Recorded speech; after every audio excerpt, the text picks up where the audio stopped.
అనగనగా అరిటాకు అనే గర్విష్టి మనిషి ఉండేవాడు.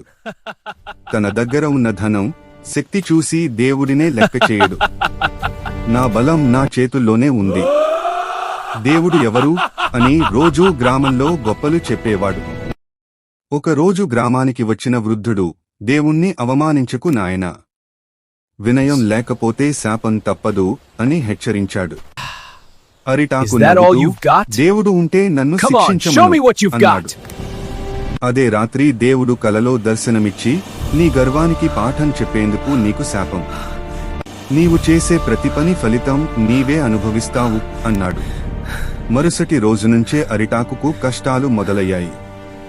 ధనం నష్టపోయింది, స్నేహితులు దూరమయ్యారు. అప్పుడు అతనికి తన తప్పు అర్థమైంది.